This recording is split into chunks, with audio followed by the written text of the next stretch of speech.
Bordeaux ou Burdigala en latin est fondé au 1er siècle avant Jésus-Christ par le Piturgi Vivisque, un peuple gallois qui contrôlait depuis le port de Bordeaux le trafic le temps amené d'Armorique et de Bretagne.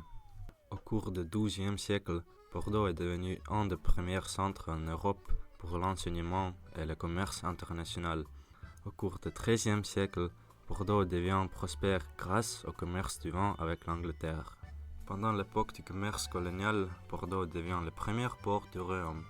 La ville commerce le vin, mais aussi le sucre colonial et les esclaves. Pendant la guerre napoléonienne, en 1822, le premier pont sur la Garonne est construit. Le pont de pierre provoque le développement du faubourg de la Bastide. Comme Bordeaux a échappé à la destruction de la Deuxième Guerre mondiale, on peut explorer une architecture riche et diverse. On commence notre tour sur la rive gauche de la Garonne. Le Grand Théâtre et la sculpture Sanna. Le Grand Théâtre de Bordeaux, construit en 1780, en style néoclassique, est un bon exemple de l'architecture traditionnelle. On peut sentir la tension entre l'ancien et le nouveau. À côté du théâtre est un fil de bronze aux yeux fermés. Elle s'appelle Sanna.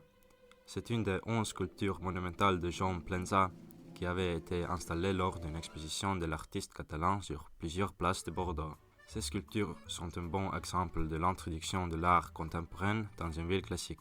La fille a l'air de se concentrer comme si elle écoutait attentivement le craquement des bois du tramway. La rue Sainte-Catherine. Ici commence un endroit préféré des locaux. En général, je passe mon temps à la rue Sainte-Catherine parce que c'est l'endroit où il y a toutes les boutiques. Donc en général, on y va pour faire du shopping. Et on finit toujours par passer par Promenade Sainte-Catherine. Cette rue piétonne de 1250 mètres de long est la principale rue commerçante de Bordeaux. Elle est la plus longue rue commerçante piétonne en Europe. La rue a eu son nom de la chapelle Sainte-Catherine qui était située à l'endroit du bazar bordelais. Elle avait été inaugurée en 1048 par les chevaliers de l'ordre de Malte. Jadis, cette chapelle baignait dans le bout d'une Bordeaux semi-aquatique. Pour éviter que les gens ne soient crottés, on a voulu paver le sol devant l'édifice, mais faute de moyens pour réaliser les travaux, on a vendu la chapelle. Le Grand Théâtre de Bordeaux a été construit sur les ruines. Le jardin public. Il a été créé au XVIIIe siècle et inauguré en 1755. Initialement, c'était un jardin botanique. Puis, il a été aménagé pour créer un espace de détente et de loisirs.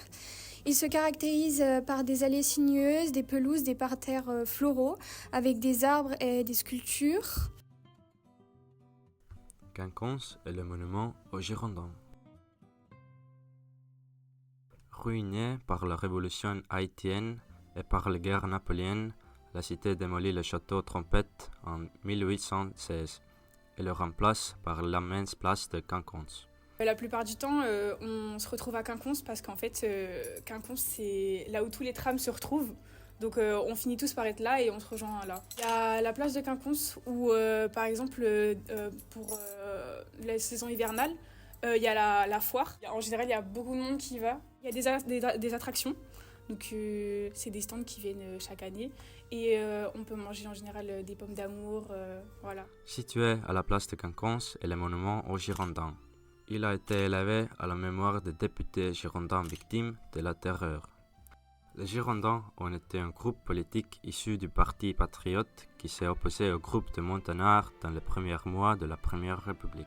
Le monument a été réalisé entre 1894 et 1901 par Alphonse Dumilâtre et Victor Riche. La Cité du Vin. Située sur le site des anciennes forges du Grand Port maritime de Bordeaux, est une œuvre exceptionnelle de l'architecture contemporaine. Son projet est lancé dans les années 2000 pour répondre à la demande croissante de la valorisation du vin. Son architecture est contemporaine, inspirée par la forme d'un verre de vin et les mouvements solides du vin dans un verre, avec une façade aluminium doré évoquant à la fois le vin et la lumière.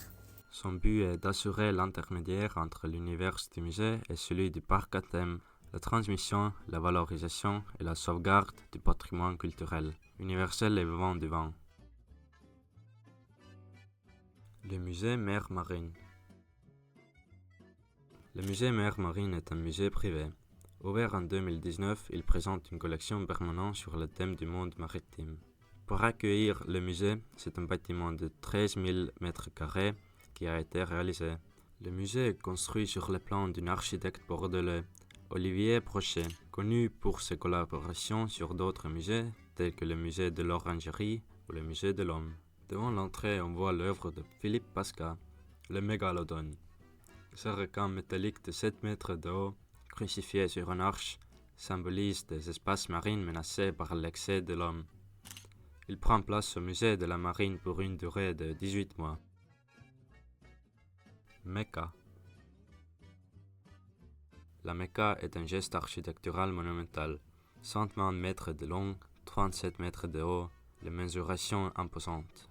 Mais ce sont surtout la géométrie de lignes et la singularité de volume qui impressionnent. Le but premier du monument est de donner une impression du mouvement au site par l'intermédiaire des jeux de géométrie et de lignes affirmées accentuant le caractère cinétique. Ces choix architecturaux permettent aux voyageurs arrivant à la gare de Bordeaux de visualiser un bâtiment en mouvement par un jeu de perspectives et de points de fuite. Mecca, ou la Maison de l'économie créative et de la culture en Nouvelle-Aquitaine, a été réalisé par un architecte danois, Bjarke Ingels, en 2019. Et maintenant, on va explorer la rive droite de Bordeaux, le quartier Darwin. Situé sur la rive droite de Bordeaux, dans le quartier de la Bastide, cette ancienne caserne militaire est aujourd'hui éco-réhabilitée et est devenue l'un des lieux les plus visités de la ville. D'une superficie de 22 000 m², Darwin abrite des entreprises innovantes, des espaces de collaboration et des magasins. Il propose également une variété d'activités exceptionnelles telles que des festivals, des concerts, des expositions d'art et des divertissements en plein air. Ce projet joue un rôle crucial dans la transformation urbaine de l'ancien quartier industriel de Bastide.